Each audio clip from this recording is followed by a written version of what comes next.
York City. And Lauren may have been feeling cold in New York, but we are heading there still, at least virtually, with our next guest, where we're talking Calypso, the New York Experience, the podcast. As promised this morning, we have something that you can add to your listening list. And to tell us more about it, Megan A. Sylvester, music sociologist, author, researcher, and journalist, joins us on the Now Morning Show once more. Welcome back. Thank you so very much for having me. It's great to be here. Every single time that you come, you enrich us. And this time around, you're doing something that the young people might be more akin to. And I'm wondering what inspired the desire to explore the world of podcasting, specifically taking us on a journey with Calypso to New York. So, as you all know, I would have been a member of TUCO, and I would have been working with Deceased Brother Resistance. And, you know, right before the pandemic, or at the start of the pandemic, we decided to think about how can we increase the reach, the international reach of Calypso. So we thought that what we would do was start to engage with, interact with, interview members of the Calypso fraternity. We're talking to Calypsonians, background singers, producers, arrangers, etc., who are in New York, because we felt and we knew that that was a space where so many people from the fraternity would have gone in different decades prior to exploit and expand their career. Yeah. Tell me why you think that is, though. Granted that this is the home of Calypso, this is where it's birthed rather.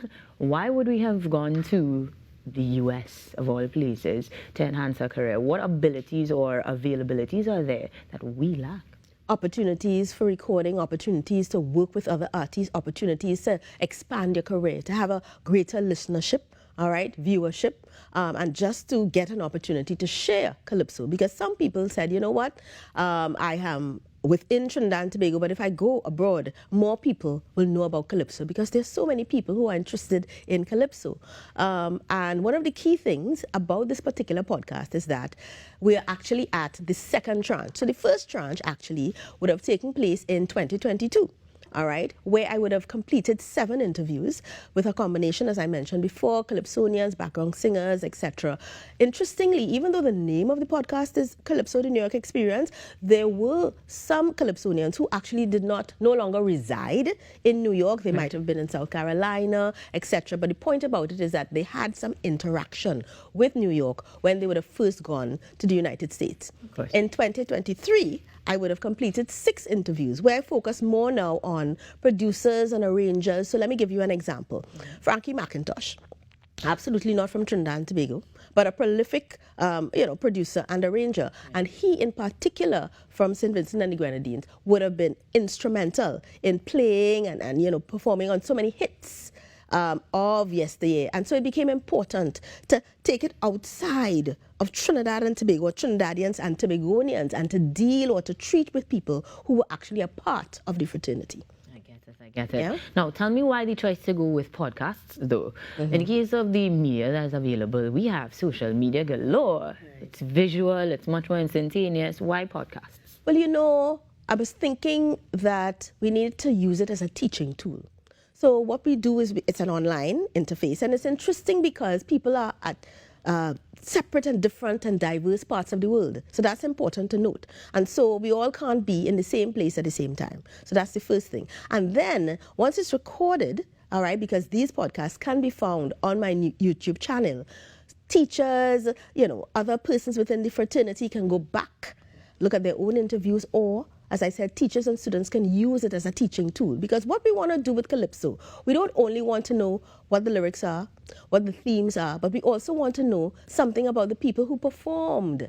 What were they thinking when they were writing? Because I looked at songwriters as well. What are you thinking about when you are writing a song? When you are producing a song, when you're arranging a song? That kind of information is also part of what Calypso is all about. Good stuff. Now, one of the things I enjoy about podcasts is how you can take it with you anywhere. Portable is part of the name. Yes. And in that case, where are we going to next? As much as the title, as you rightly said, is New York City, it's not limited to just that. Right. So we are looking at another 6 or 7 interviews for this version, yes? Yes. So this is 2024, and it's the opportunity again for a fresh set of interviews. Again, what's going to be important, only because, or even though it's called Calypso, the New York Experience, I'm going to be delving into people who live across the diaspora. All right, so we're thinking now of expanding it to England, Canada, etc. Because what this is all about is getting that information about Calypso, getting it through the voice and the persona of the persons who were involved in the fraternity. Yeah, I thoroughly enjoy your passion for this. But then I'm gonna ask, who's gonna be on this cast? Any names so far that you'd care to share with us? Right, absolutely. So in particular, Pan by Storm is a song that was such a, it had such an impact because of the band that played and Professor Ken Fillmore. Jenny Andrea Phillip actually wrote that song. Few people know that. And so it becomes important. She's a Trinidadian and she lives and resides in the US. And, it was interesting to talk to her. She'd never written a song before. She's not really a songwriter to say that she is writing songs continuously, like, in the way that Nadia Batson is writing songs. So what you see is that she would have written 3 or 4 songs and captured the essence of who and what steel pan music is. Spectacularly, if I may say so myself. Exactly. So we would have looked at Tigress. In particular, we would have looked, and that's why I said, because she doesn't necessarily reside in New York, she is in South Carolina. We would have looked at key designer Styler, who is in New York, and there's so many others who we would have focused on. For the second round, I looked at Deward Phillip. All right, he actually had a Calypso tent in the US, and so that's the kind of information that we need. I would have spoken to Carol Addison. Now, she, in her early career, this is a Born to Shine fame. In her early career, she was a background singer for Calypso. As her career progressed, she would have moved away from that genre, but it becomes important to think about, the foundation exactly. And so it becomes important, to really consider all of those aspects.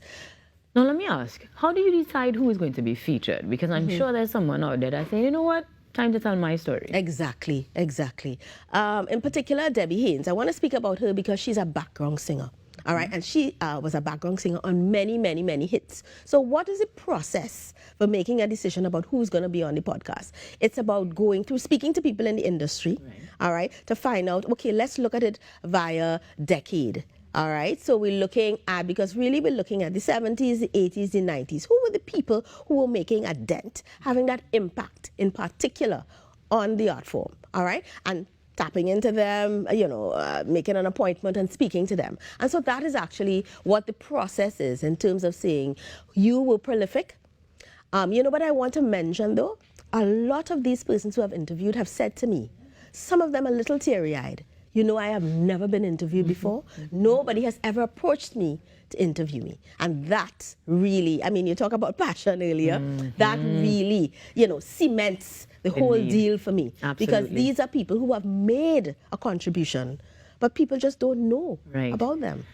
As we like to say, giving them their flowers. Yes. And that is very, very necessary. Yes. Not just telling these stories, but making sure we see who the story is about. Yes. A lot of the times I've known the names. In this case, you're rattling off names. And I'm like, I know the name. Didn't know what it was attributed to. So I thank you for the work that you're doing then. Yes. Now, when we talk about podcasts, so one of the things that I don't enjoy is that it's usually sponsored. So tell me if there's any room for corporate sponsors to come on board to help make this something that is long-lasting.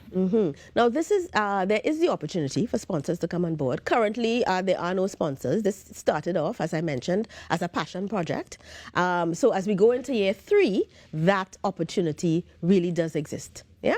All right. So how do we get in touch with you to do that? Or even ask for that feature, suggest someone?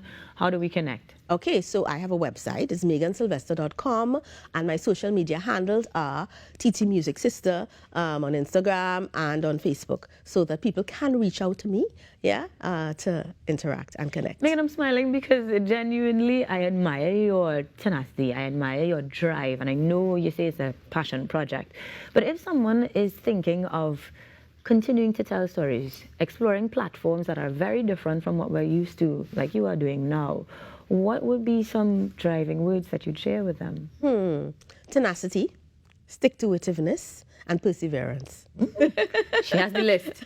Easy stuff. But it's definitely what is keeping you going, and you continue to make inroads in places that people don't necessarily try, and we appreciate you for that. Thank you. So when's the next podcast airing, or next episode airing? Tranche or issue 2 is going to be rolled out for this carnival. Ah, boy. All of the editing, all of the the videos, etc. lined up, and I'm just going to be releasing them one by one on social media, and then I put that link to my YouTube channel, so persons who don't get to see it initially can go there to access it. Right, so we're heading online to connect with you, to go to New York, where it's cold right now.